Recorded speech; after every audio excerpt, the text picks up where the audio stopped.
Hi everyone, this is Allan McKay. Welcome to episode 82. I'm speaking with Edwin Braun from Cebas, talking about thinking particles and more. Let's dive in.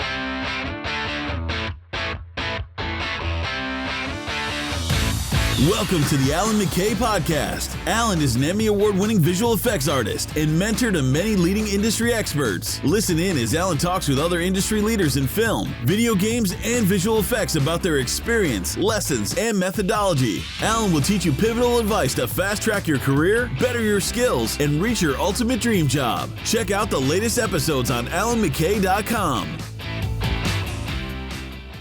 All right, welcome to a brand new episode. So before I dive in, one quick heads up. This is a big announcement that's coming out today, which as this episode goes live, it's officially June 6th at the moment. I had to check the calendar as if I didn't know. So it's June 6th at the moment. And today I'm putting out a brand new training series, a free 15-hour, roughly, I'm still in the final editing at the moment, but 15-hour training series, which is going to be really epic. I think I mentioned in this episode, actually, that probably twice a year I take about a month off and I spend a lot of time working on doing some really high-end training. So typically what's available out there, most people put out like a quick YouTube tutorial and there's a lot of stuff out there. But as Andrew Kramer and I were talking back in his episode 29, you check that out at allanmckay.com/29. I'll leave it in the show notes as well. We were talking about putting out like high-end training, putting in the time to do something right. And so for this is something that I want to take a month off and really hit hard. And I'm doing a pretty massive full-blown production series of lessons around some old school training that I did back in the day. So I think 2004, I put out a training DVD on creating a big fireball blasting down the main cabin of a plane. And, it was pretty old, but one of my students in the mentorship, he actually went and tried to redo it with fume effects and all this stuff in one of the reviews, because we do like live reviews, and he surprised me and brought that up, and I was like, whoa, this is awesome. And it got me thinking that I wouldn't mind kind of rehashing that, and I put out something really cool. I'm really proud of this, and we do some really awesome stuff in it, like getting fume effects to drive the dynamics. Like literally the fire is pushing all the dynamics around. Like there's just a lot of cool stuff that we're doing in it. It's pretty awesome. If you want to check it out, I'll leave it in the show notes as well, but just go right now to www.allanmckay.com/fireball. So one word, fireball. And we go through like nuke compositing. I'm also thinking about putting out a bonus lesson going through how to do it in Fusion and also After Effects. So that way I can cover all the different software packages depending on what you prefer to composite in. And initially we're using Particle Flow and Afterburn purely so that way you don't need a lot of plugins to do the work. But later we get into some really advanced thinking particle stuff too, which is appropriate for this lesson. That was a cool segue because I'm going to be talking with Edwin Braun, the CEO of Cebas, who are the developers of thinking particles.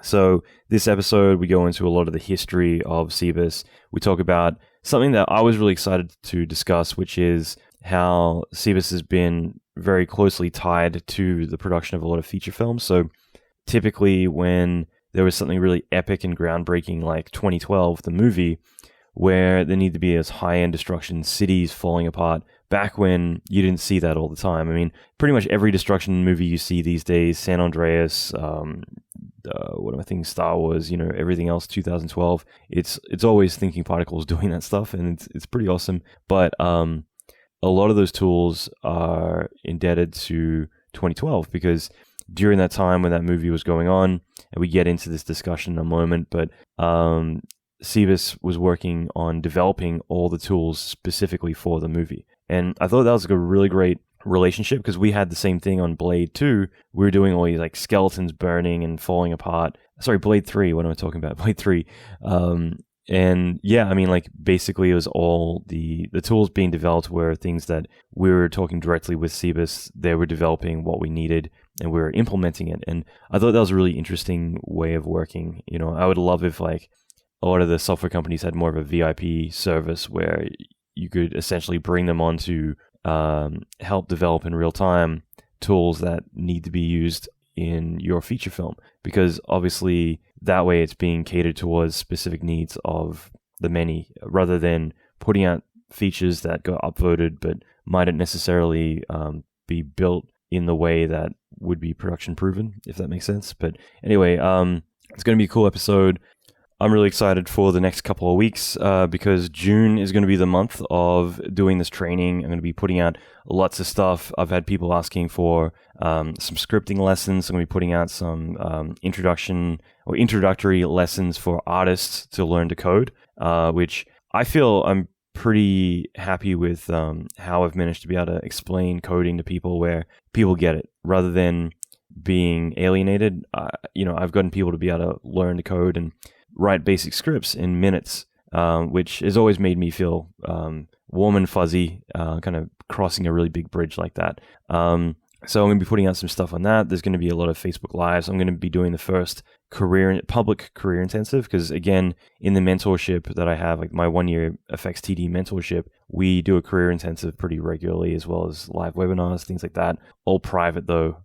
And this will be the first time I'll be doing a public career intensive, so I think that's going to be really cool. I've also put out a bunch of other stuff. Like last week I did a live reel breakdown of myself. So if you're not aware, check out my Facebook page, facebook.com/Allan F. McKay. And on that page, I recently did a portfolio breakdown of Matt Conway, the map painter, which is episode 59, and then Dan Rorty, which is episode 30, and there's a few other episodes with him from Microsoft. Matt Conway's from Guardians of the Galaxy, Avengers, Avatar, lots of other movies. So Game of Thrones, stuff like that. So basically I did like a live webinar on Facebook Live with them where they would go through their reel and they would talk about every single shot or every single production and how they did it, the pitfalls, the problems they ran into, the techniques involved, funny stories, things like that. And I went and did one myself, which was a lot of fun, going through every single shot of my reel, discussing the production process and just a lot of cool stuff. So it was really cool. If you want to check all that out, I'll leave a link in the show notes to my Facebook page, but I'm going to be doing more of those, as well as, just summer stuff. I'm keeping busy. So that being said, let's dive into this episode. And if you want to check out the show notes, go to allanmckay.com/82, and there'll be links to everything I mentioned in there. All right. So here is Edwin Braun from Cebas. My name is Edwin Braun, and I'm the CEO of Cebas Visual Technology. Achim Smailus is my partner in Cebas Visual Technology, and we founded the company. Now I have to think, that's a long time ago, 1989. Man, I wasn't even born yet. I'm kidding. Yeah, you were in diapers. Yeah. You're right. So, we started out in Heidelberg. That's in Germany, in beautiful Heidelberg. And 8 years ago, we moved our headquarters from Germany over to Canada, British Columbia. Mm-hmm. And right now, our headquarters is in North America on Vancouver Island in Victoria. Yeah, I still need to come visit. Both just to come visit, and also because I know there's a lot of wine out there. So. Yeah, you should come up. It's just around the corner from you, right? I keep forgetting. Oregon. I'm still getting used to the whole, idea of not being in LA right now. Occasionally, because I keep thinking, I'm like, I'm just down the street. I didn't even tell my friends I was leaving because I'm like, I'm just moving house pretty much. But it's a little bit different. That's awesome. And I guess, how did you guys get started? I'd love to hear a bit of the history of, did you guys just wake up one day and be like, all right, let's make some Max plugins, dive right into that? Or No, back then there was no Max. When we started our company, there wasn't even personal computers back then. It was just the time where everything started out. Mm-hmm. So if you wanted to do something with graphics, and I was always into graphics and games and things like that, The only thing you could afford and that even was able to do some kind of graphics was the Commodore. I was waiting for it, the Commodore 64. The VC20. I started with the right. VC20, but that, you couldn't say it had graphics. But then I also built, before the VC20 or around the same time, Sinclair ZX80. That was, you could get this computer as a kit. So it had everything, the Zilog CPU and everything. You had to solder it together, and then you had your first computer. And it had a whopping 1 kilobyte. So keep that in mind. It's 1 kilobyte. I think today you wouldn't be even able to have one colored pixel in 1 kilobyte. And that was your whole memory for the whole operating system and computer. Was 1 kilobyte. I still remember my 286, which obviously a long time later, but like it had 1 megabyte of RAM. And my uncle came over like, hey, I stole some RAM from work if you want some. And I couldn't because like that block of RAM was soldered on there. It wasn't like you had a slot that you could swap it out or anything. But I do remember the V20. I never got to use it because I lived in I lived with my my uncles when I was like really, really young, and I guess being a family household, like there was some tantrum at one point where my mom, as a teenager, decided to smash my uncle's VC20, like the keyboard, which is the computer. So as far as I remember going back, like that was like the one computer I never got to see function because it was just the remnants of the leftovers of a broken computer. But yeah, so like you started out there using those sorts of computers. So that was the first thing. Yes, the VC or VIC-20, and then the C64 that had 6205 CPU, and then the Amiga that had Motorola 68,000 CPU. I'll jump in. There's actually a cool documentary floating around. I watched the other day on like Amazon or Netflix, one of the two, but it was actually on the Amiga and talking about Amiga graphics in particular. So it's cool because it actually went into a lot of the history of like Video Toaster and Deluxe Paint and all these like really cool tools for the Amiga. It's kind of fun just to kind of nerd out about stuff. Yeah, the great thing about the Amiga was it was the first affordable mass computer, so to say, that had more than 8 colors or more than 16 colors. And they managed to get out of this mass-produced machine 4,096 colors. They had this hold and modify mode, this ham mode, and they had the blitter chip. So as you can see, I was very deep into programming back then. So they had the blitter chip, and the blitter chip, they introduced it in the Amiga 1000 and Amiga 500, I think. And this blitter chip had a fantastic feature. It had hardware sprites. So that was the first time I saw hardware sprites, and I was trying them out and programming hardware sprites like crazy, where you had a balloon moving over the screen, and then you had up to 16 balloons in real time as sprites moving over your screen. So I was so fascinated. I couldn't believe it that there were 16 objects in real time moving across the screen. And then a lot of people now are like, yeah, so what? You know what I mean? Yeah, exactly. Exactly. But the great thing is that was done in hardware. So the concept of sprites, you could program CPUs back then as well. So you could create sprites and all this. But these sprites were in hardware. So this blitter chip, it was really fast. And that is kind of the first connection I had to hardware accelerated graphics back then. Yeah, we didn't have DirectX or anything like that. I started out doing like turbo assembly and like, writing in ASM. So, it was just like back then directly, accessing hardware calls to draw lines on screen and like all the shit now that like it's a totally different way to do things and a lot easier. Yeah, but what's interesting is it's such a long time ago when we look at our industry. A year is like a decade. So Yeah. if a year passes in our industry, that means it's in real world, it would be 10 years of development. Because if you look at NVIDIA, for example, they bring out every year a new graphics card that is twice as fast as the generation before. And the same with processors. It's every 1.5 year or 18 months or whatever it is. So it's continuing accelerating all the development and this stuff. But what's interesting here is everything started already. So the technologies or the ideas, they were already back then.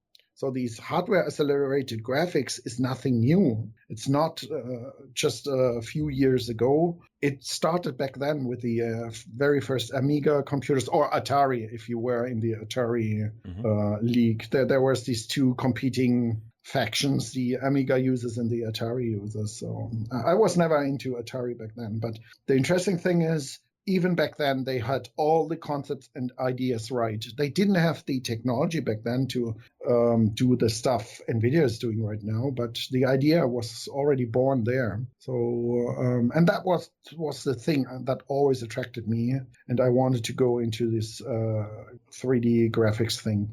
And then when I finished school, I started to look around which stuff I wanted to study. And then I was at the technical university and was signing up for going my route. I wanted to learn programming back then. And then I was there, started it. And the only thing I saw there was they trained you on COBOL, Fortran, and some other old shitty stuff, programming languages where you needed machinery that was out of the league of everyone, a normal person. So they had all these huge IBM whatever machines they had that were huge and big, and you had these programming languages, but you couldn't use it. So I wanted to do something on an Amiga, but you couldn't learn that in school. There was no university that taught you anything about computer graphics or anything. So I thought, no, that's not for me. I don't want to continue in this route. So this is when I created my first company on my own. So I was trying to sell these graphics computers. I was trying to sell computer games at that time. To make a living of that. And I was always into programming and learning how all this stuff works. And so this is how my business started. Then I met my partner, Achim Smailus, and he was also into 3D computer graphics. He was an avid gamer, and he had kind of the same vibe that I had back then. We always had the feeling, this will be great. There will be, this thing can only get better. It won't get worse. It will get better. And it will get to a point where we don't have to program our own stuff, where we just use advanced stuff, and it will be getting easier and easier over time. And this is exactly what we saw, and that this is exactly how our company also grew and worked out. So in the very beginning, we were selling hardware. And to get the processing power and graphics power we wanted for our stuff we dreamt of, doing movies and effects, even back then, it was just an illusion for a normal guy in Germany to even dream to make movie effects. But we always had this idea we want to do that. Yeah. So we started looking into workstations back then, freaking expensive workstations. We had Unix machines. We even had several SGI silicon graphics machines, hardware. Which you remember? Freaking expensive. Yeah, so expensive now. Sorry, back then, but like now, probably not even worth being a paperweight. Yeah, exactly. Actually, I'd go off subject for a second, but I loved how Discreet used to make beer fridges that were SGI. Looked like an octane box or something. Yeah, we had these blue boxes, the Indigos that were a little bit cheaper, but still freaking expensive. And they had all these awkward, rudimentary software on it to do some animation and stuff. But what Silicon Graphics always was good at is using the hardware to accelerate The video. 3D graphics and Yeah. video and stuff. So that was always where we wanted to go with having the processing power to create graphics or 3D environments. So how old were you then? As I said, I started my company when I came out of school, and that was around 17, 18, something like that. So then I started my company. Then it took some extra years doing some other stuff. And then from then on, I always had a company. And as I said, then I met Achim, who was on the same vibe as I was. And we said, okay, let's throw our stuff together. We are all motivated. And then we created our Cebas company. And that's over 24 years or whatever, if I count right. I just want to go back to that for a second. Just for me personally, I think that, for someone being like 17, 18 and saying, I want to start my own company, like that's a pretty big feat, especially now. Because these days, if you want to start a company, you can pretty much just go online and build a company or build a website and go from there. But like for you to, even if it was just yourself being self-employed, for you to kind of say, okay, I want to build my own business rather than how about I go in and find a job at, a big German, business company. Like what? Guess what my parents said. Okay, so you got a bit of resistance as well from them, like go get a real job. I got shit hell, I tell you. They thought I was on a drug trip. I was losing my mind. I was this was the end of the world, especially for my mother. She thought I will die in the streets. It's over. And this is also like Germany in like the late 80s. It's a different type of mindset to now, where I think that there's enough people who've dropped out of high school or college and gone on to be billionaires that it's like, okay, it is achievable. Whereas especially Germany being much more traditional, depending on where you are. So I had a lot of trouble, and the main issue is because back then when you're younger, you have all these dreams, you don't care, and you always know you're always right, and you always know everything when you're young.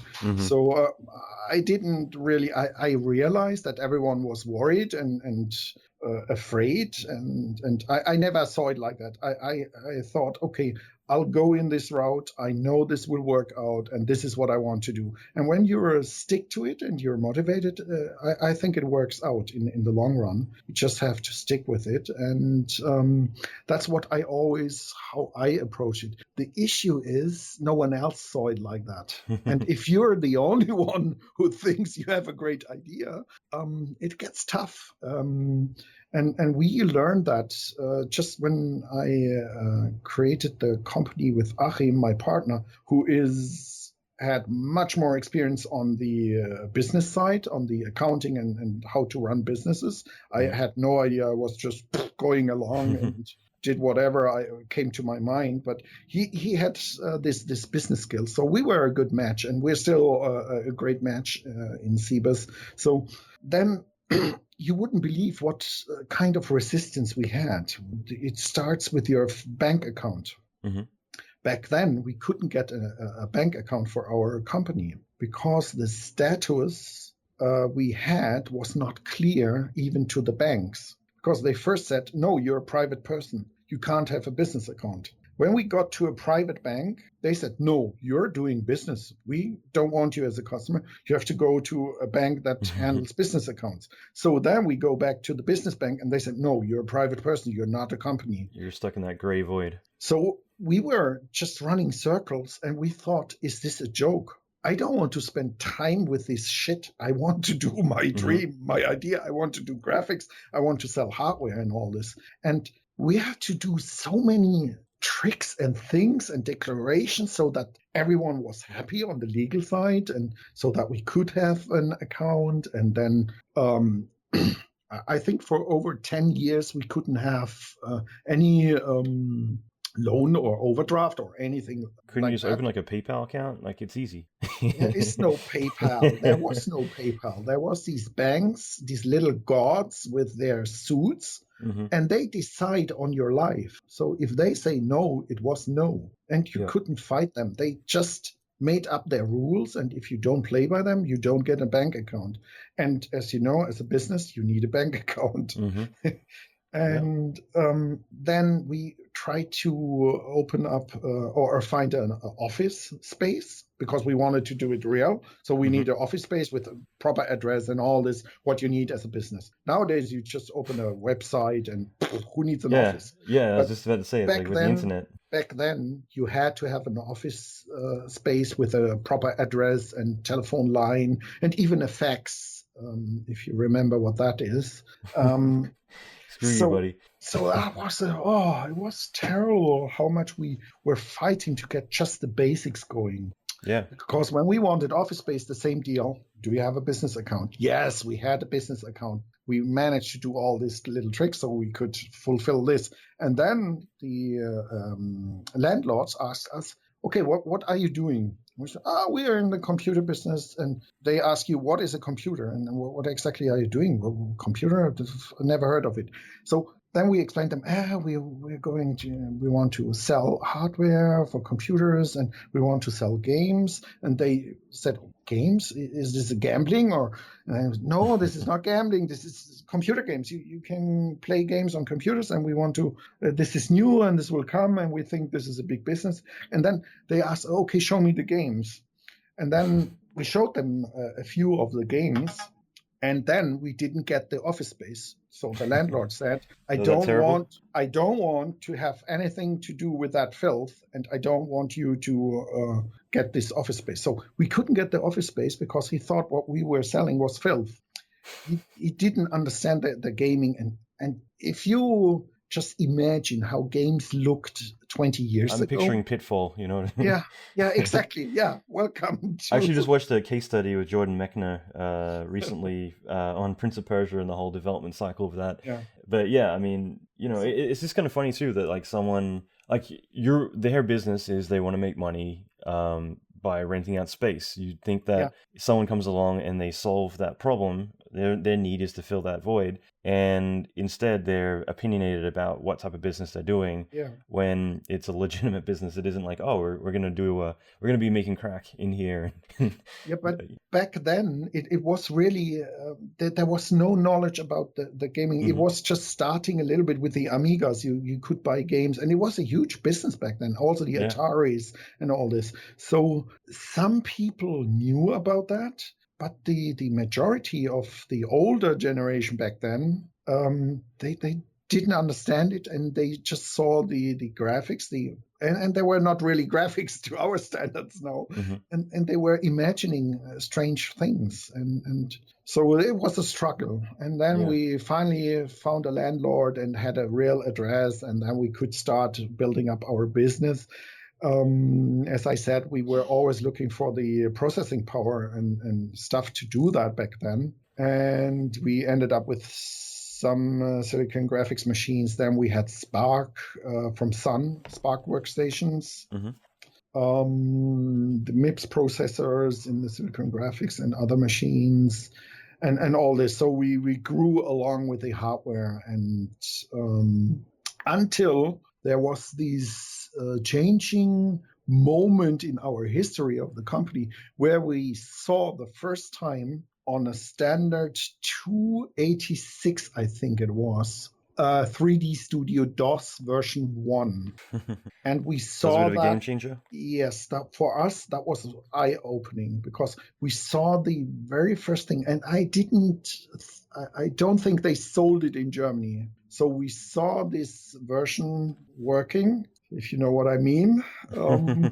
So I get you. And then we said, okay, we have to see about this company, Autodesk, and see what they are doing. And we followed this, and then there was this official 3D Studio DOS version that they also sold internationally back then. Version 2, I think it was. How many discs was that? Because I remember 3 was like 14 3.5 inch floppies, something like that. Yeah. There were these huge floppies. Oh yeah. I remember the 5 1/4s were like freaking ridiculous, but and it only had on a PC back then 360 kilobytes. Oh, so it wasn't the the double density or whatever. It was like No, that the was five and a much quarter later. 5.25 inch single density or whatever the hell they were called. Yeah. It was 360 kilobytes, and then Yeah. it was 1.2 megabytes for the double density, and with the 3.5 inch, the double densities were like 1.44 megabytes. Do you remember the trick how you could make out of a 360 kilobyte? Oh, you drilled a floppy hole or disk? some shit, didn't you? I forget. Yes, and you flipped it over. Did you know that? You could Yeah, I flip did. I the did. floppy Because disks we do it all over. the time, but like you don't. I totally forgot about that. Yeah, I would never risk it on like stuff that was really important. But like, yeah, if you had a disk you wanted to kind of get some extra space out of, you could like drill a hole or something like that, and you could get that extra space, which is ridiculous. Yeah, that was fun times. I still remember I had like a massive, like every single game, every single piece of software I owned were all 5.25 inch drives on my 286, and I had them all in one box. And I went to the beach one day and I had them in the car, and I came back, and this is Australia. So like my entire box had melted. Yeah, Like all the good discs. idea. It wasn't cool. Yeah. So that's cool. So I mean, you got into 3 Studio DOS. So you were doing like iPass routines, like you were even developing back then for. Yes, that's Wow. correct. That was our first 3D product we offered, was a Scalpel, and I which vaguely we remember that. still sell, and we still have customers using it over all this time. So Scalpel was our first iPass.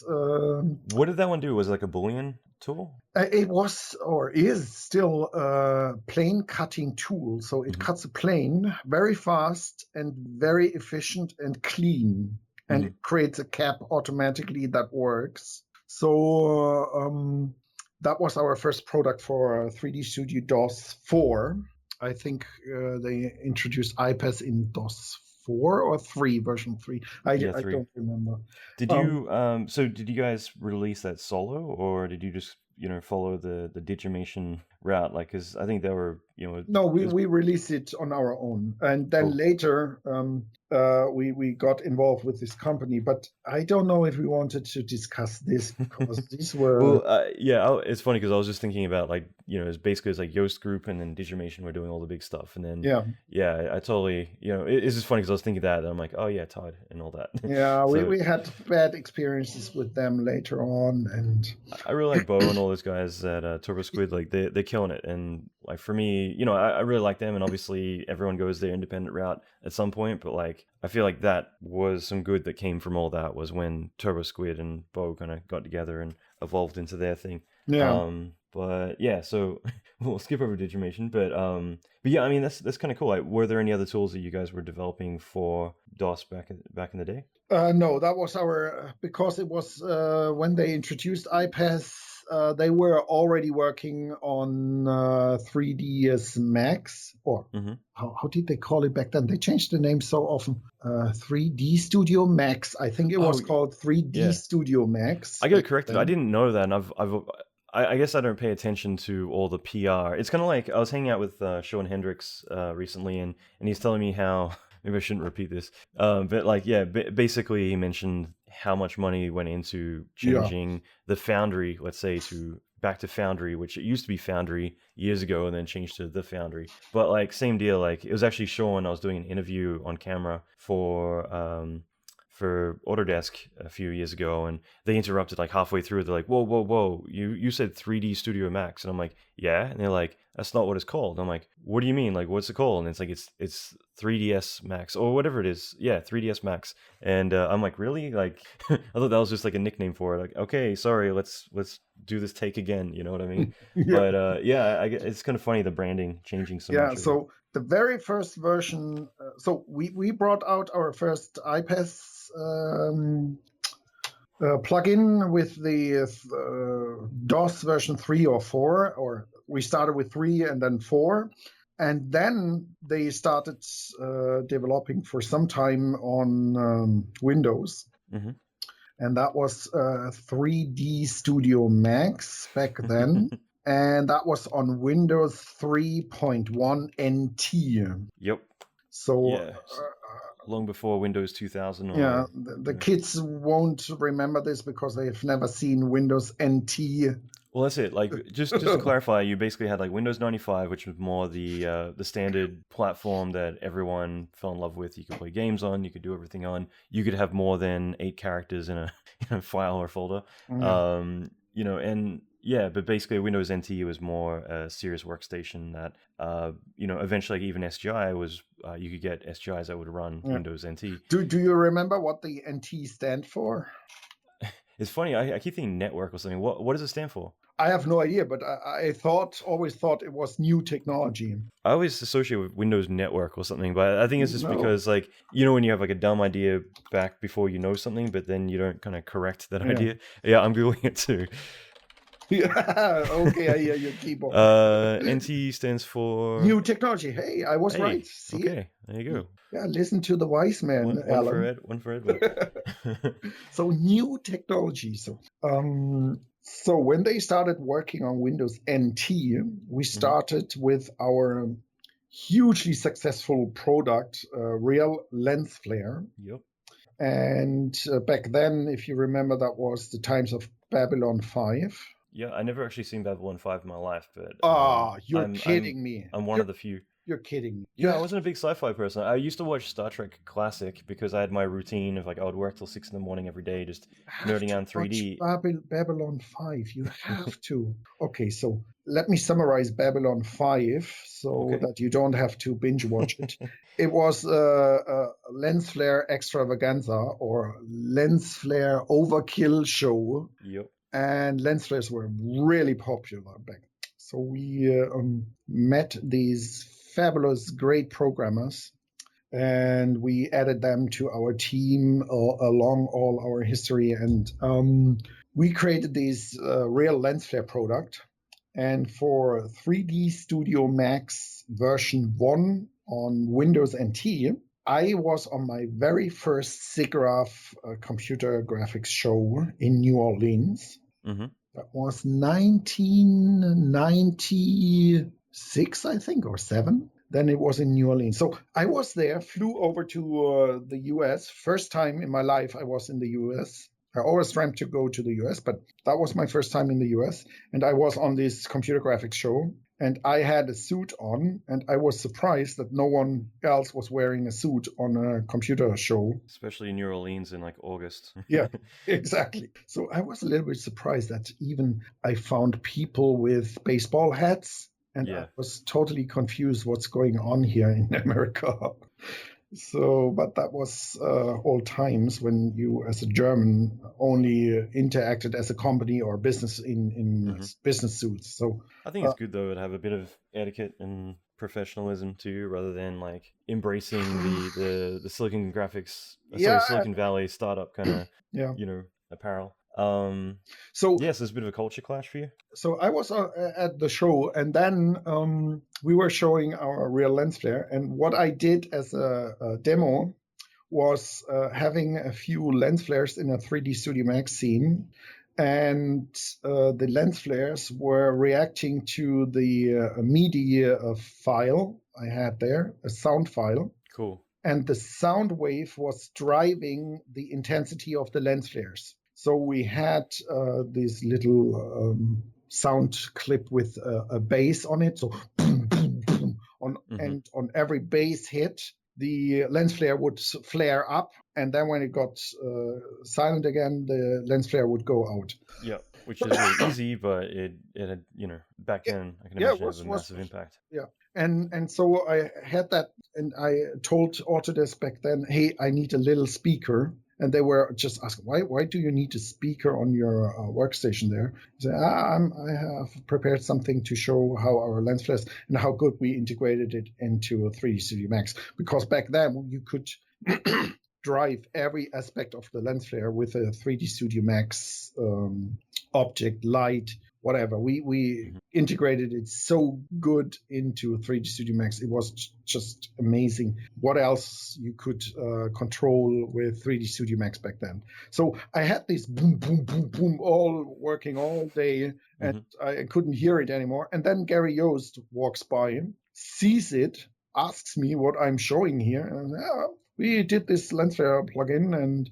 I did this little demo. And Gary Yost was amazed what we did with his SDK. He said, "You're the first to use my SDK as it was intended to integrate stuff into Max." So he That's was so cool. so amazed. He promoted us wherever he was going. He said, "Hey, you have to look what these guys did." And then he dragged the people in front of our booth because no one really understood or realized what we have created there. It was the first real complex plugin for 3D Studio Max ever. Mm-hmm. So I was really proud about that, especially Gary O's coming over and being amazed by the work we did there. And you know, back then Gary O's was like a god in the industry. Yeah. Because he created this whole new 3D Studio Max technology with the first SDK that had, I don't know how they advertised it, around 90% in source code. So when you got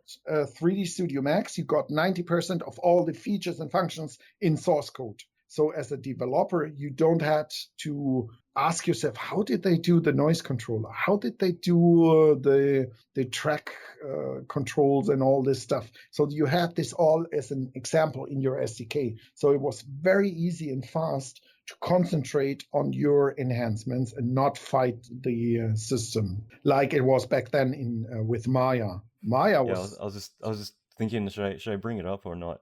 No, Maya was hell to develop, and it's still much harder to develop because Maya was just always this closed up thing where you could add some enhancements, but it never was open. It never gave you all the insights how things work. And 3D Studio Max back then, it was so revolutionary. It just gave you the source code. It showed you this is how you create a sphere. This is how you can do a noise controller. This is how you can do a spline. This is how materials work. This is how our volumetric works. You could just go there.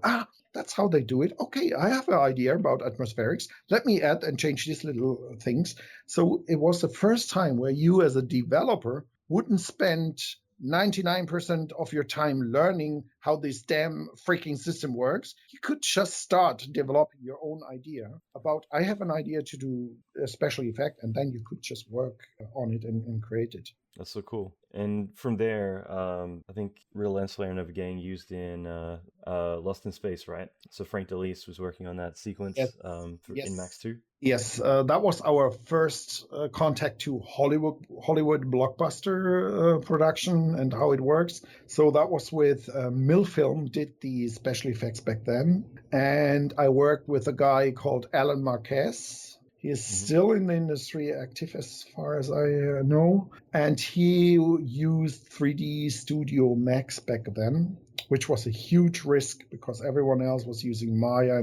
And back then, even bigger than Maya was, Maya didn't exist. It was Alias Wavefront and Softimage. Well, I'll jump in for a second. So I remember like Kieran Heldson was another guy who was like, at Milfilm, using your products. This is going forward a little bit, but for Black Hawk Down and stuff like that, which I guess, there were a few people at Milfilm doing stuff in Max, which is kind of cool. Yes, and for Lost in Space, they used 3D Studio Max, which was first using PC for Hollywood production. And it was for prominent scenes. The first, I don't know, the opening sequence with this space battle, it was 3 minutes or 4 minutes. They used all our lens flares for all the laser beams, explosions, lights, everything that created something was using our real lens flares. And we had to optimize and work hard on it. And I was even in London at Milfilms, or it was not in London, they're outside of London a little bit. So we worked together with them, and it was just an amazing experience for me to actually get there where I always dreamt we wanted to be. So that was amazing. And then when I learned what the artists did, they had scenes with, 60 lens flares, 60 lights in it. And back then, if you had these kind of numbers, they had all the latest technology and latest machines where we could only dream of to do these movie effects there. So that was amazing. So that was our first step into Hollywood movie production stuff or effects for them. And along the way with 3D Studio Max and its evolution as well, there was really version 2, 3.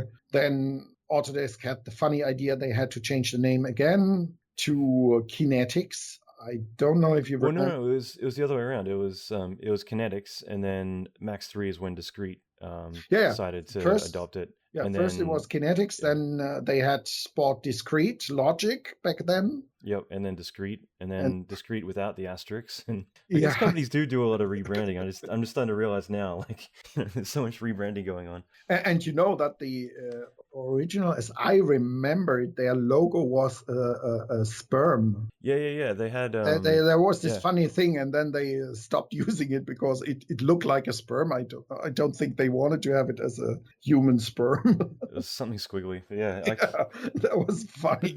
Discrete, like they, just for anyone not aware, like Discrete was in the 2D world. Like it's kind of like Quantel. Quantel did these massive, amazing kind of compositing and grading systems, and Discrete Logic were doing the same thing. They were doing such phenomenal stuff, and so for them, when they kind of like officially started taking over, like Max, I think it was Max 4 actually, that was Discrete, and and then onward from there, because I remember the code name for that was Magma, and I was really hoping that that was actually the name that they were taking over, because you would have Flame and Phono, Flint, so I'm like, Magma, that sounds way cooler than 3ds Max or 3D Studio Max. And then came the time when it was Autodesk 3D Studio Max. So you always had to write Autodesk 3D Studio Max as a product name and mention and just anyone not aware, like 3D Studio DOS was Autodesk. It's just kind of funny. It's a full circle, but So, and now we're at 3ds Max, which is much easier to say and easier to write. I love Max, and I honestly use whatever is the best software package. I don't have loyalty to one or another, especially these days, but it is, from a financial point of view, more sensible. Even with like Max out of the box, it's never been the strongest package. It's been the plugins that made it. And the thing is that, like, the disadvantage is that if you're in production, you got to go buy Fume, you got to go buy Thinking Particles, there's you got to go buy Grow Effects or Forest Pack. There's a lot of things that you might need to get. But the thing is that in the long run, it is a heck of a lot cheaper, I think, to turn out shots once you have, like, you might have that initial investment of like, okay, I got to pay a bit more money, but how quickly the highest quality and speed that you can turn out shots is amazing compared to some other packages where it's going to take you 2 or 3 times as long to get a shot done every single time, and that easily, even on one production, ends up costing way more than buying a few extra tools. And for me, like, that's the one thing I've found time and time again, is that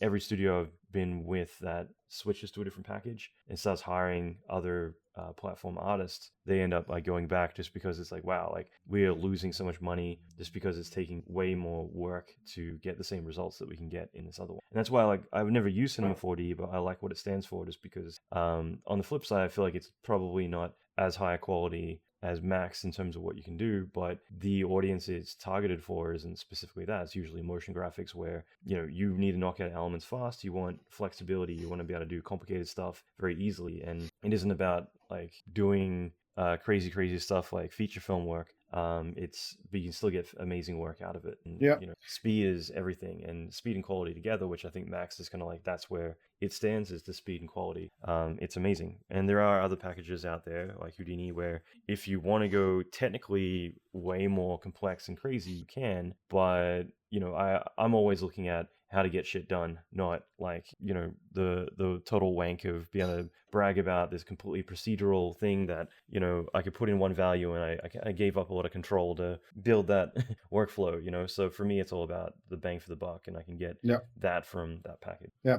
And let's do a fun thought experiment. How do you think the 3D market would look like if there were no 3D Studio Max? Okay. If you think about it, let's say 3D Studio Max never existed, so we couldn't do what we are doing right now. So that leaves you with Alias Wavefront or Maya or Softimage, and that means they never were open. They didn't want anyone to know how things work. So that means you would have maybe ILM, 2 or 3 others like ILM. can program their own stuff. They have enough power and money to hire programmers so that they can do their advanced things. But there would be no open freelancer market of users using a software that's $30,000. Well, I guess it goes back to the whole PC SGI, discussion. That's like Tim Miller, when he started Blur, like that was one of those things. You couldn't go and start a visual effects studio on a $20,000 loan, without PCs. And that's just it. Like, there's a certain amount of capital that you need. And if it's unrealistic to attain that, then... So 3D Studio Max, the existence of 3D Studio Max crushed everyone back then in the market. It forced the hand of everyone in business. And we know how it turned out. Autodesk owns them all. Everyone of relevance is now owned by Autodesk. I predicted back then that Softimage will not survive. Well, they've been shopping since 2005. I know that they've been shopping around for someone to buy them. And even then, like, they've been sold so many times. Yeah, and the key thing that Max delivers is the freedom for a one-man shop to do Hollywood quality production work. He just goes... specifies himself on an area, on lighting, illumination, rigging, whatever. He picks what he wants, buys the plugins, and then he can compete with the big names in the industry. So 3D Studio Max frees or empowers people to do this. And this is where, when we did the 2012 movie project, I saw myself, I was down at Sony ImageWorks in LA. In the 2012 project, I helped them along for a month. I was down there to see that everything is working and that I understand what they wanted. They had a small team, in quotes, small. It was about 10, 16 people, I think, with Thinking Particles. And they crushed the big names. The big names were handing in their shots, their dailies, and Roland Emmerich, the director, was not happy with their work. He was happy with the TP work that came out of the team using Thinking Particles. So 3D Studio Max and a collection of tools where you decide as an artist you want to use them, empowered them so strong that they could do the amazing 2012 destruction sequences where skyscrapers crumbled down. And it got even to a point where the big name studios involved in it asked, how do you do that? Yeah, I remember that. So they were using, I don't know, 1,000 people as they usually do on these huge projects, but they do more shots than what the team, the Thinking Particles Max team did. But still, they use a huge amount of people. And they were not understanding how this little team can outperform them on these hero shots. And I think the answer is 3D Studio Max, the SDK, the empowering that we can integrate stuff in 3D Studio Max like in no other application. It gives the power to the artist to choose what he wants. In the old days, you had to buy Alias Wavefront, and if you don't liked how shitty the user interface was, you had no choice. You had to bow down and use it as it was offered to you. I like Maya's interface. Wasn't a big fan of Alias, like Wavefront, but yeah, no, I'm with you on that. And like, even if you look back at even in early 2000s or late 90s, you'd have like ILM had the Rebel unit, and that was, it's called the Rebel unit for two reasons. One being, a reference to Star Wars, but the other one being that they're the rebels. They're the guys who are working on an Apple Mac, or they're using 3ds Max for a lot of what they're doing. And over time, that just recently got kind of rebranded as the generalist department and kind of grew into effects as well. But like, Pixar, there's been a lot of companies that have jumped on the Max bandwagon for specific things. Just in general, though, it's like, I think Max came from being more of a cowboy solution, just like PCs were to SGIs, but over time became a serious player. And that's just it. Like, I look at Lost in Space. When I remember seeing that, I was excited because it's like, this is a movie where some of the stuff was done in the software that I use. And back then it was more kind of like, wow, this is so cool because it wasn't so common, but bit by bit it became a serious player. And I do think that honestly a huge part of what made Max so integrated into or acceptable in feature film was all the renderers, looking at what the Orphanage and all these other studios were accomplishing, at the time, that those are the sorts of things initially that kind of put it on the map. And then, not blowing smoke up your butt, Edwin, but like, honestly think, like, at least for me, I'll say me personally, like the reason I use Max is specifically because for effects, it's Fume and TP, that combination together, like, and there's other things too, like Krakatoa and everything else, when the time's right. But those two things, I can knock out anything, anything that comes my way. It's like, all right, like those two things, like you're pretty limitless in what you can accomplish. And obviously there's other tools too, but, for effects, it's a no-brainer. Like for me, those two pieces of software allow you complete freedom in what you go after. Yeah. And that was always the idea we had with Thinking Particles, and the brain behind Thinking Particles is Markus Jakubitz. He's a programmer and idea behind Thinking Particles. And back then, when I started discussing with Markus, we have to find something on particles. I had the feeling back then that the particles are so bad in 3D Studio. I always felt something is missing. It's not like I wanted. And then I started brainstorming with Marcus, and we were thinking about what can we do? How should particles work? And then the idea grew. We want something procedural. It needs to be fully procedural. We want to get rid of keyframes and all this stuff back then, because what I first saw is, how would you use keyframes with particles? Because there were particles in 3D Studio all the time. But they're linear. Yeah, what you would do is you just drag the box, and you had your emitter, you had your spray, you had your whatever, and then you had a few parameters, but you never had control over the particles. It was just, you had this container and something happens and you have a few adjustments and that's it. And yes, you could add space warps later to... I could do some pretty amazing things with particle array, okay? Yes, but it was never the way I was imagining it. And then... Well, you initially did matter waves, and that at least like that was the first step. Texture-based submission was like a huge step up. Yeah. Like that really kind of gave you a lot of freedom. Yeah, that matter waves actually was our very first thinking particles. That was our test bed. How can we enhance particles in 3D Studio Max, or overall? How can Quick question: what's your honest opinion looking back? I'm sure Oleg doesn't care. Like, what's your opinion of let's say Sandblaster and Particle Studio? Like, at the time, do you think that did you think that was heading in a good direction, or was it kind of like, all right, like we can do better, or I don't know? I'm just kind of curious. I had always the feeling I don't like how it works. I never liked the complexity, the engagement you felt with these systems. They were still... Particle Studio? Yeah, they were still old style, old school. It was not procedural for us.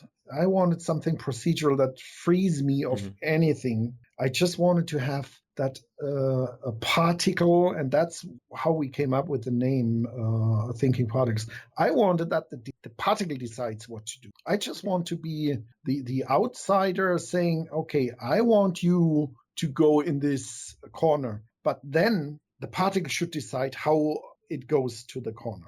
And that was always the concept, or the basic idea I had behind Thinking Particles, is that the particles should decide what to do. I love the naming that you guys always have had for, like, is it you coming up with the naming for like Pro Optic Suite, Final Render, the Final Solution, Mosquito Renderer, all that? Yeah. Okay, cool. So Mosquito Renderer, just to jump to that for a second, like, was your decision to have like Mosquito with a K more for like brand, to brand it more like SEO optimized, or what specifically, rather than going Mosquito the traditional spelling? Yeah, that's an interesting question, because I was thinking the same. Would we write it in the English version or in the German version? And Mosquito is the German writing, so Mosquito is written in German like that. So the idea was that because the Americans are somehow amazed by strange writing, like the umlauts and all these weird things like Uber, which is... Yep. actually Well, über everyone's always been when you obsessed with, yeah. the European touch to Yeah. everything. So So that was my idea behind Mosquito. So I wanted to write it in German, and I felt even a North American or American would understand that this means mosquito. yeah. So it's not too way off, but it still resembles the mosquito thing. Plus, it's a bit easier if you're searching Yeah. for those words. So Yeah. I'm sure any Google ads are going to be a lot cheaper. That's for sure. Yeah. That's cool. And so with TP, like obviously it's gone through a lot of big evolutions. Did you always kind of picture you would end up implementing a lot of solvers and a lot of stuff that you're doing now back then, or? No. It's in constant movement and constant feedback from beta testers. So we are very thankful to our beta testers, even if we hate them sometimes. We need them, so it's a real hate-love relationship. What about all my students in my mentorship? Do you hate them when they're like sending you files like, "Hey, how do I?" No, these are mainly customers or future customers for us. So I don't hate customers. I love them. Just those freeloading beta testers. Yeah, these beta testers, because they most of the time they have a point. So, and we want to make them happy because we understand what they want. The problem is there is restrictions in this world. So you cannot overcome everything in the first run. So sometimes you have to fight and fight and fight over a long time to fix a nagging issue in your software. So while beta testers don't care about our problems, so for a beta tester, only his problem is the biggest one in the world, which is fine. We also have problems where we just can't fix things because sometimes things are buried in 3D Studio Max. So when 3D Studio Max, for example, crashes when we call a function and we think we did everything right, so why it should not crash, sometimes things happen. So you have bugs and you have to live with them and find a workaround. And that's also what I learned in the Hollywood industry. The real good guys, and you have more experience than I in production work, but the real good artists or people in Hollywood, they are not afraid of bugs and crashes and draw for things that keep them back. They find workarounds and solve it. They want to get the shot done. They don't whine for weeks and weeks. Oh, why didn't you fix it? Oh, why didn't you fix it? And I have to explain, sorry, it's not on our side. We are working on it. We contacted Autodesk. We are working on it. Sorry, it takes time. We can't fix it because it's not on our side. They report the bug and they find a workaround and deliver their shot. So that's what we do. It's problem solving. I mean, it's 100% of what we do. It's for you to be like, oh, well, I can't move forward because, and again, like I think that it is like when I've worked with juniors who I'm supervising, and I'm like, hey, where's the shot? Why is it not done? And it's like, oh, well, like it keeps crashing or whatever, and it's just like, well, find a solution. Sometimes you might need to go a completely different route, or you might need to hack things together. But end of the day, it's about like figuring out a solution and moving forward. Not okay, well, clearly we can't deliver the movie because there's a bug in your scene crashes. Yeah. Like that's not a solution. Yeah. So I do remember when TP1 first came out. I think I was like 18, and I contacted you, and I was like, hey, I want a copy because I want to check it out. I was like a little kid in Australia. I was working in production, doing a lot of stuff, but I remember like twice you or Sylvia sent me a copy of TP, but obviously it only worked for 3 months, and then the license will expire, but it'll take like 2 months to actually arrive. So I'd install it to get it all set up, and then like a week later it'd expire. And I emailed you guys again, and I'm like, I need another license, and it would expire again. I'm like, all right, fuck this shit. So for you guys, I remember like TP2 when it went into beta.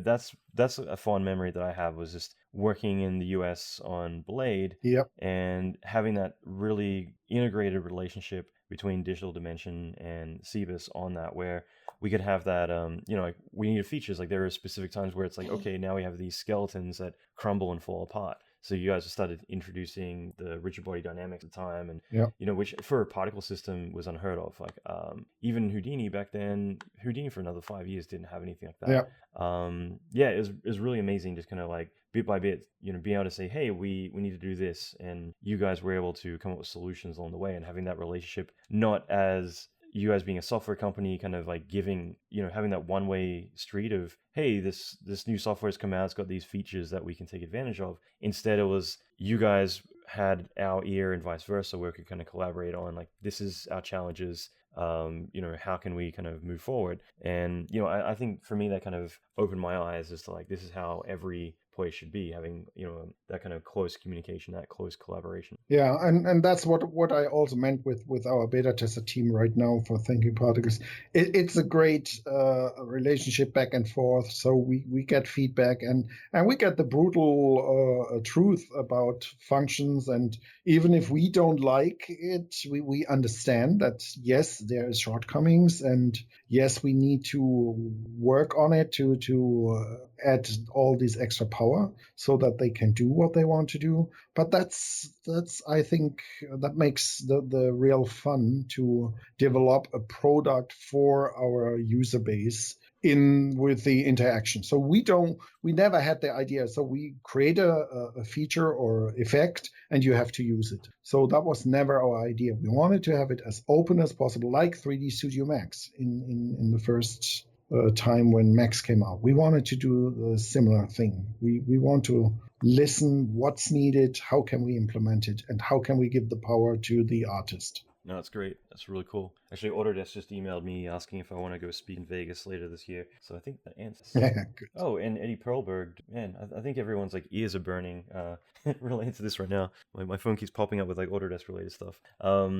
So that's cool. And like, do you want to talk a little bit about 2012? Because again, like I think that was such a great relationship again, and this time around the relationship was a bit different. It wasn't like, okay, there's a few beta testers, kind of having that communication. It was you guys got hired essentially to help custom develop solutions that I personally don't think the movie could have been done without. Like, things like Volume Breaker back then. Before that, it would be pre-frag everything, joint it all up, and do essentially a linear simulation. It wasn't like these condition-based fracturing, solutions, everything that really kind of like took things to a new level. So, do you want to talk a little bit about that? Yes, and just to set things a little bit straight is.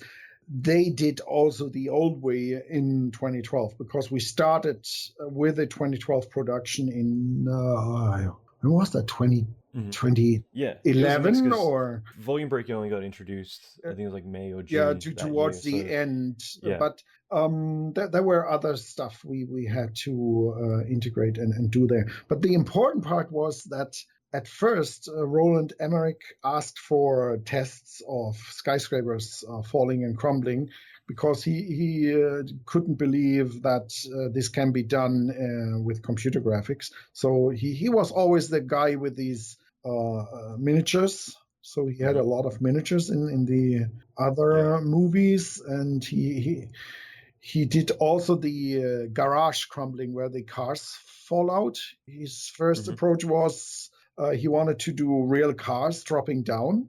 So he had this crane where he dropped cars and all this, freaking expensive. But then they found that the simulation in Thinking Particles would make more sense in the whole context because they didn't have issues with matching lights and behaviors and all this craziness when you do real shots and combine them with the CG stuff.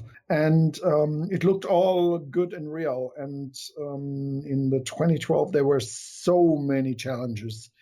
They had this deforming issue for cars falling out of the garage onto the ground. They wanted to deform these cars. And we added some deformation tools, and they used them in parts.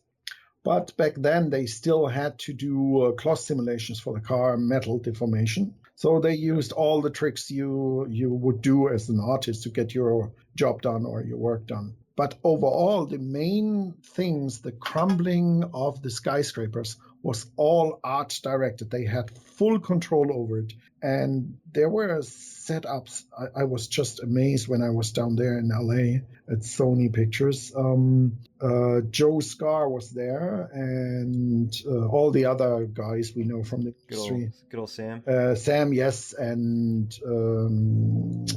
Andre Cantrell, a few other good Andre guys. and Paul Holmes, Ari, yeah. Ari. It's Oh, kind of cool. Yeah, I remember being at SIGGRAPH that year, and yeah. So Sam was kind of like filling me in. I didn't really get it at the time. He's like, "Dude, you got to come over and yeah. work on this thing. Like, we're doing volcanoes and like all this destruction." And I was like, "Oh yeah, cool, cool." And it wasn't until later I realized like, "Oh shit, this is like big freaking Yeah, thing." so I think it was Joe who showed me the skyscraper crumbling where he controlled with lights. He moved along to break the parts of the skyscraper, and then it fell into a direction, and he could control where the skyscraper falls and all this. So it was. So I'm just gonna interrupt for a second. I'll say like I think it's so funny that we still kind of do rely on that fragment node, to use like light activation and all these things to control a lot of what we do. Yeah, but it was still fully procedural. So he could decide where, on which side it falls, how much of the building got destroyed. And so he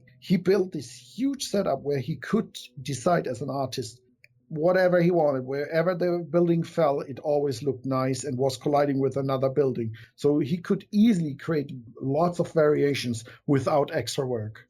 So that was really amazing to see. And that was exactly the idea I had. Once you set up your procedural things and rules and setup, you just decide, okay, now you fall this direction, and the rest will still work. Windows will crash, windows will crumble, the steel will bend. It doesn't matter which direction it falls. And this freedom is really powerful, and it helped them a lot. So they did stuff, as I said, where the big companies, the big studios just were asking, how can you do that with so less amount of people?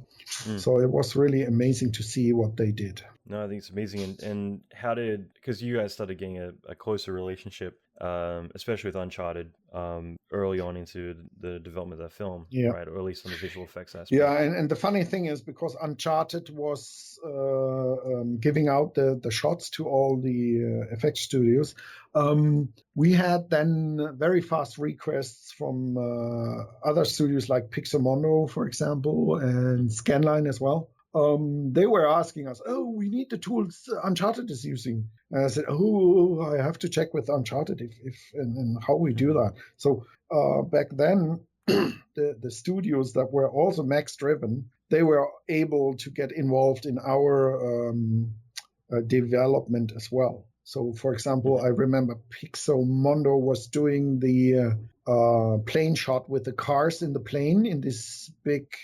That turned out great. Transporter plane in the Arctic or wherever it crashed down. So Pixelmondo. I think it's Canada. I think it's meant to be like really north Canada. So Pixelmondo did whole research on that, how they could do that in thinking particles, and they added their magic as well. And the shots turned out really amazing. And they used our rigid body dynamics for the cars dropping out of the plane when it crashed down. And that was just amazing to see. And it was a really great experience there. Yeah. Do you think having that kind of relationship where developers, because like, usually it's, I've always obsessed over what makes certain companies really successful. And like I look at some companies that are very heavy on the development side, like Digital Dimension back in the day. It's a very different company now, but I always looked at that like where everything needed to be 100% pipeline driven, and you cannot break the pipeline in any single way. Otherwise, like go back and rework your entire shot to make sure it fits within it. And I found that to be very counterintuitive. Yeah. Whereas let's say Blur, this is like Blur 2.0, 2004 around there. It was a total cowboy, whatever it takes to get a shot done, and that works really well too. But there's no elegance to the pipeline. It's just a lot of senior staff that know what they're doing, so they can anticipate problems and do whatever it takes to get the work done. And I found like Frantic was a great combination, like Frantic Films, where you would have artists, but you also have developers. And if you hit a wall, you don't go around it; you build over it. And I found that worked really, really well. But at the same time, like obviously like working at ILM, like I would walk around and just, just astonished, like thinking like, what's the daily overhead to run this place? Like there's so many people. There's like, it's huge, and all the developers, everything else. Yeah. And obviously it's very expensive to have that ability. And on top of that, there's still only, your team can only go so far, but to have like access directly to a software company or multiple software companies where they're able to kind of work in your best interests to make their software work directly for what your needs are specific to a production,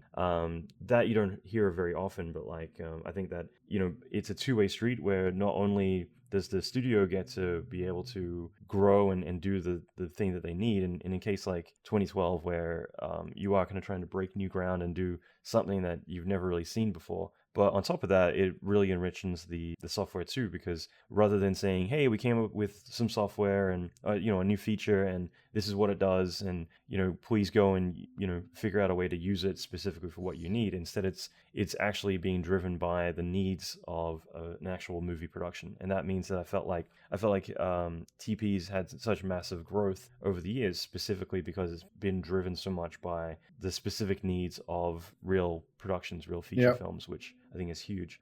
Yeah, that's, as I said, that's our goal, to deliver the best tool for the artist so that he can do whatever he dreams he wants to do. So a couple more questions, and I want to be respectful of your time, but like when you guys decided to move to Victoria, BC, like how did that come to be? I mean, obviously coming from Heidelberg, Germany, to suddenly saying like, hey, let's move to North America, like and specifically Canada, when it wasn't really a big movie. Like Vancouver wasn't quite blowing up just yet, or actually it was just on the cusp of about to explode. So like, what drove that idea? So the main reason to do the move was that I finally get some sleep.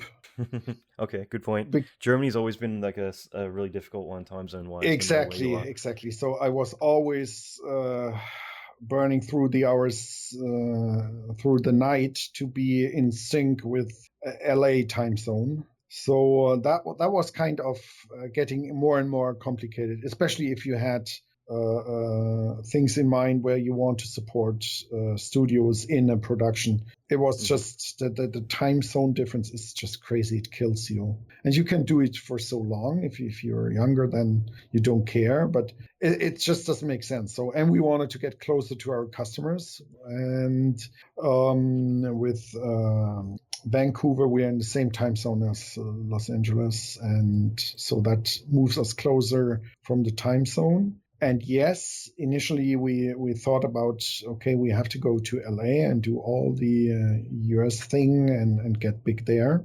But there's many reasons that prevented us from doing that, because first, the US is really unique with their culture. So coming from Europe, this is kind of tough getting into a US culture and living there. And I moved with family over. So that was one thing I was thinking hard about. And for European, Canada is much more understandable and similar. So, and because we're a software company, we had no real fixation on where we have to open up our company. Right. So we were in the same time zone. That was important. I can fly down from here, from Victoria, within 3 hours? 2 hours, 2.5 hours. I can fly down to LA. So there's no issue at all. And we have all the hot spots as well in reach, like Seattle or San Francisco. This is all Portland. Yeah, exactly. Got a lot of beer over here. Yeah, man. I think it's really cool actually, and BC is such a beautiful place. Like I honestly would have moved there, but I like being in the US, and also just cost of living is obviously kind of gone up a little bit up there. Yeah.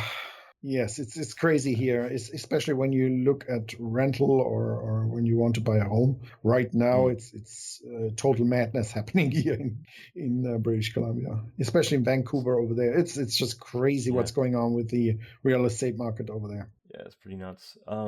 Just curious, like how big's your team now? How many people? We are worldwide about 10 people. So it changes based on projects and things we do. We have some freelancers working for us, some people we fall back all the time, but our core team is the same as we started out. So that's Achim, me, Marcus, Michael, Tibor, and Daniel as well. That's cool. That's really awesome. And yeah, I guess like I'm just kind of curious, like what are some of the big challenges you find today with running a software company?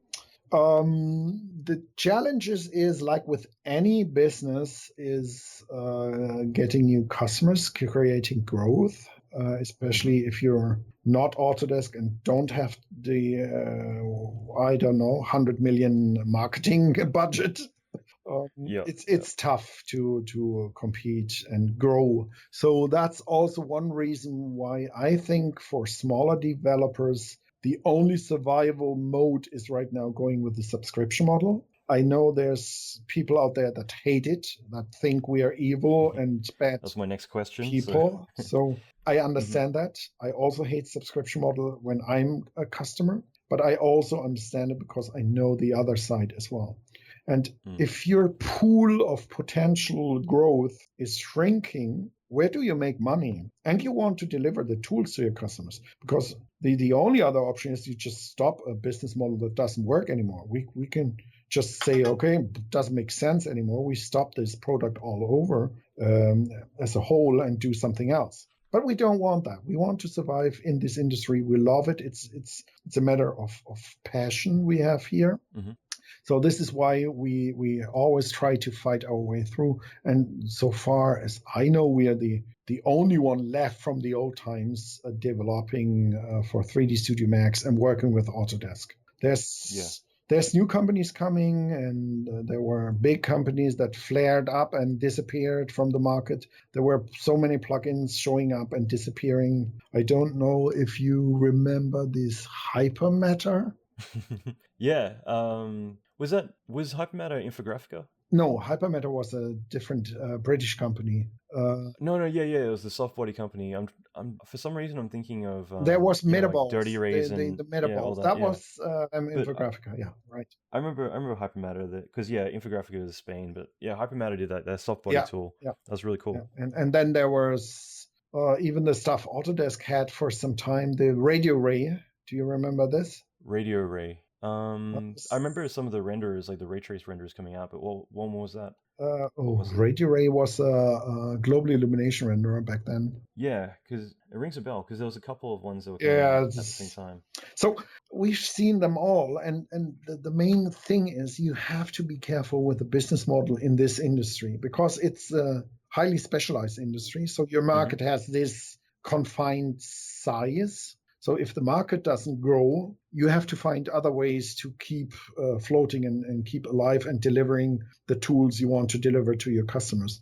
And one way is if you can't increase every year more and more customers, which is the business model of for a long time. But if the market gets saturated, and Autodesk is learning it the hard way now as well, because they are switching to a subscription model as well. And you have to pay for your programs. You have to pay for development. It doesn't come for free. So you have to turn into a model where people pay for using your software. But this guarantees them they will get new tools in the future, and they will be able to use the tool in the future. Well, I've also found like people love to have ownership over something. So like, it's kind of interesting, but this does apply to psychologically to how you guys are as well. Like I put out a lot of training where I'll spend I'll take a month off and I'll put out like a 20-hour free training series or whatever. And I try and do that twice a year is like my goal. So I try and put out about 50 hours of free training a year at least. And that's the one thing is like I don't make it downloadable. And I get so many people be like, I want to download it. What the hell? And the big thing is that I've found is that I put in all this work. I literally abandon jobs to do this sort of thing. And most people will just download it. And then it just stays as an antique on their hard drive and they never actually consume it.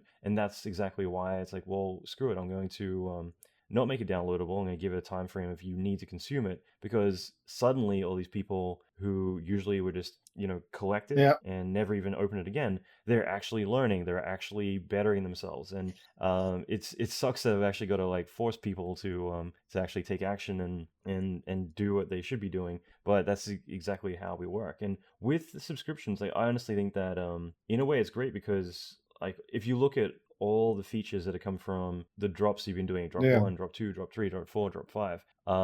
If you were to wait for TP6 to come out specifically just to get access to that stuff, it would be a couple of years. But instead, you're essentially paying to get access to all that stuff now that you can utilize and you can take advantage of, rather than saying like, oh, I wish that we could do half the things that that they suddenly can do, because they're allowing this sort of model to work. So, as much as we want to own it, so that way we kind of feel like, for whatever reason, we feel safer feeling like we have ownership over something. The same way that when, back in the day when you would buy a $5,000 piece of software, you would get the physical DVD and the ridiculously large manual, which killed a tree to produce. That we felt like was a big thing. Whereas now, like, suddenly a lot of places started changing it where you get the online document for the manual instead, which means that they can update it all the time and keep everything relevant. But a lot of people, I think, struggled a little bit back then with the fact that, like, well, I don't get any physical box that I can hold and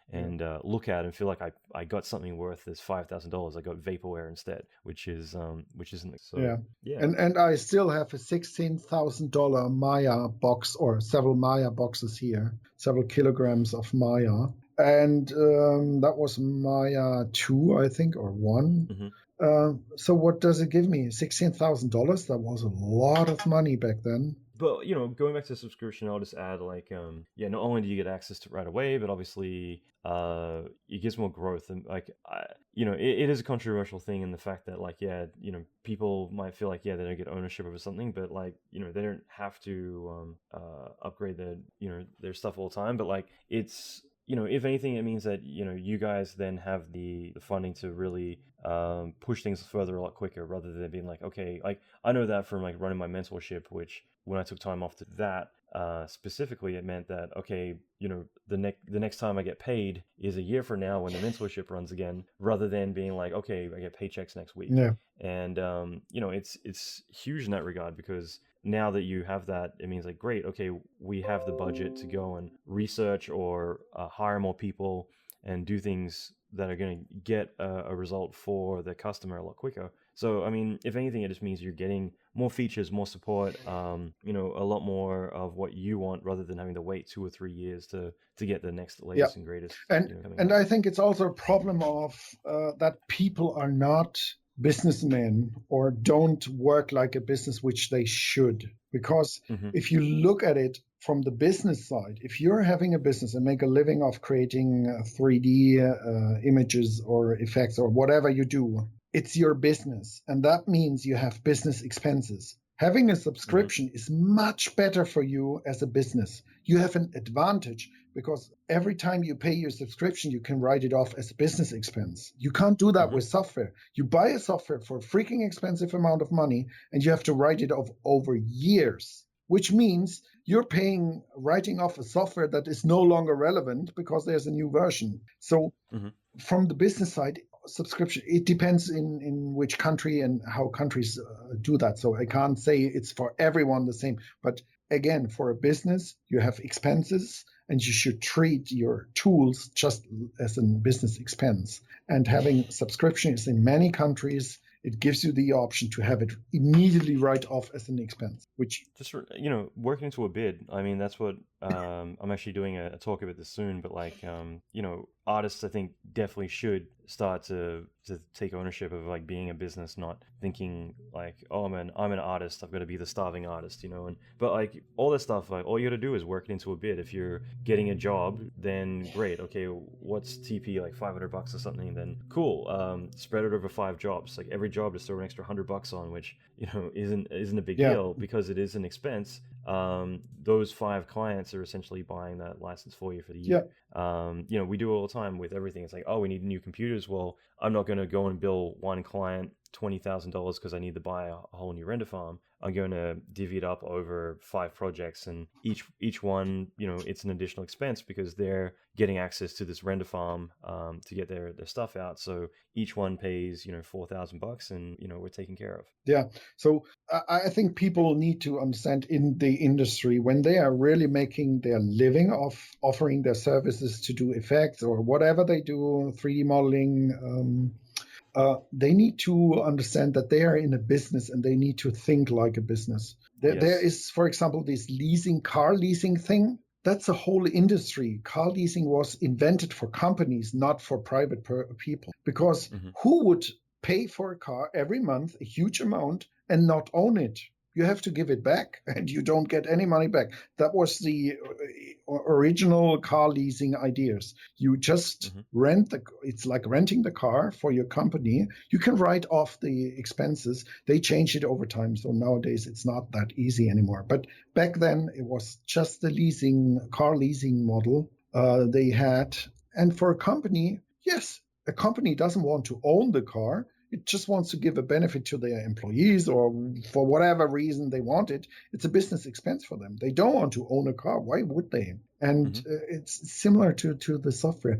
Owning this piece of CD-ROM or whatever it is, that doesn't give you the benefit or advantage as a business. You want to own the latest version as soon as it comes out so that you can be at the edge of everything and deliver the stuff you make money with. So it's just a simple expense, and people should look like that at it. And if the expense is too high, then this is a different discussion. Then the question is your business model working? If you can't afford a 3D Studio Max subscription, then what are you doing in this industry?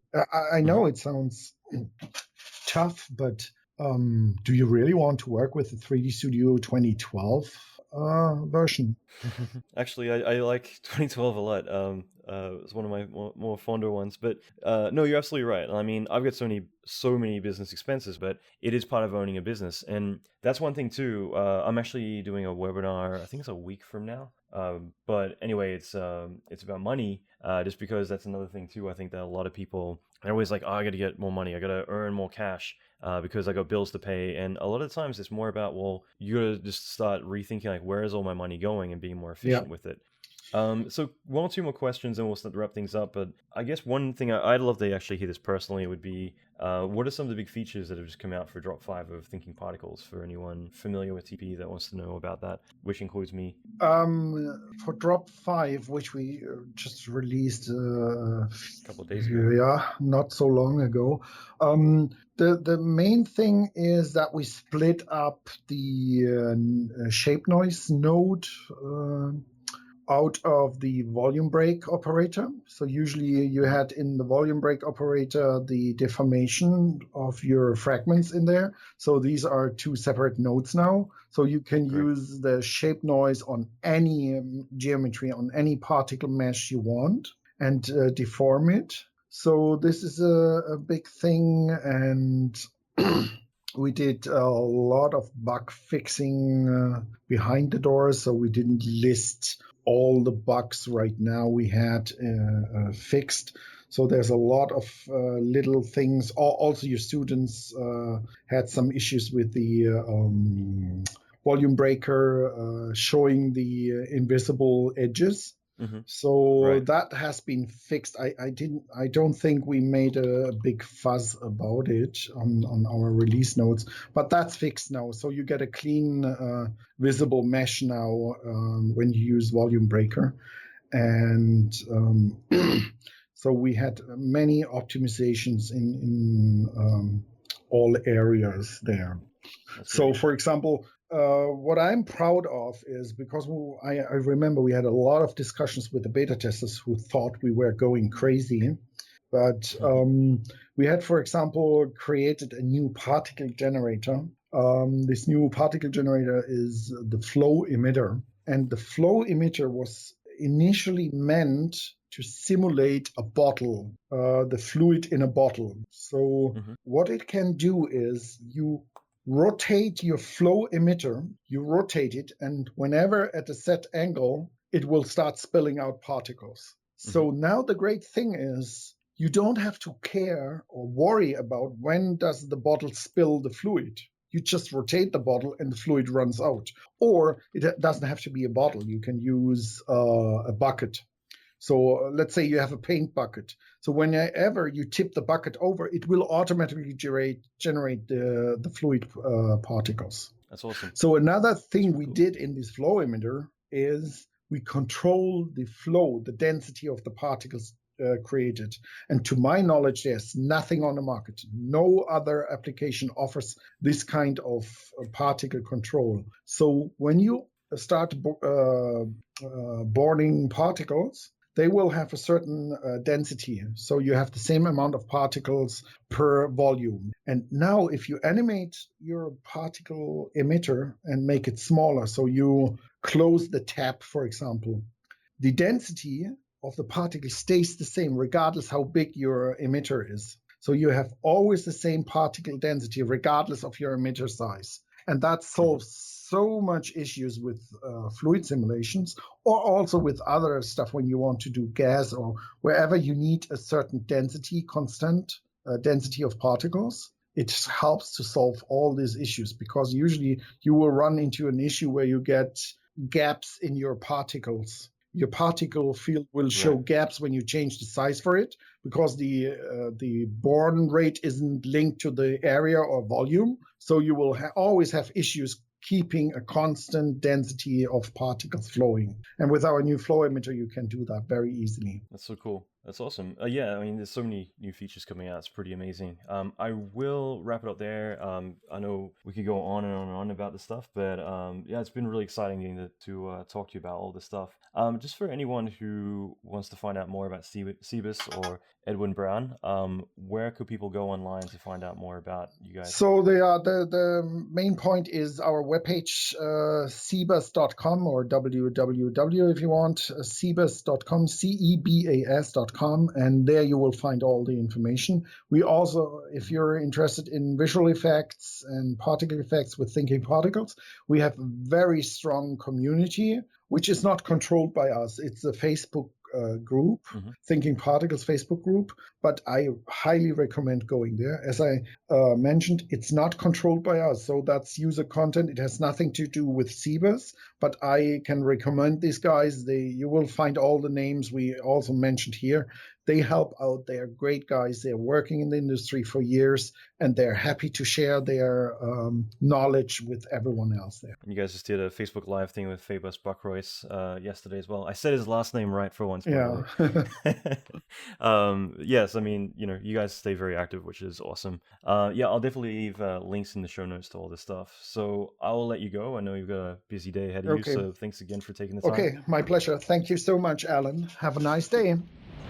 Okay, so I really hope you enjoyed that. It was a lot of fun. Thank you again to Edwin for taking the time to do this episode. Apologies for any background noise. I think there was a bit of computer noise and coughing and sneezing in the background that episode.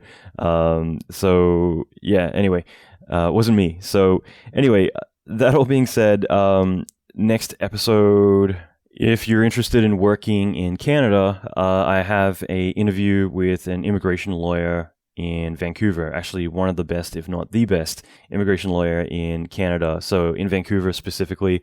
So I'll be talking with her about everything that you need to do to be able to go and work in Canada. So this is also just so that way you have a good understanding ahead of time what to expect. And this way you can start to plan ahead. And that way when you do get work offered to you to go work out there, you have everything lined up so you can do it. I think this is really powerful because right now you might be thinking, well, I don't want to go work in the US or in Canada or whatever, but down the line you might. So having this knowledge and putting it to work is really effective to be able to cover your butt and be able to kind of plan ahead for that time. So just in general, I think it's really good practice. And so that episode is coming up next week.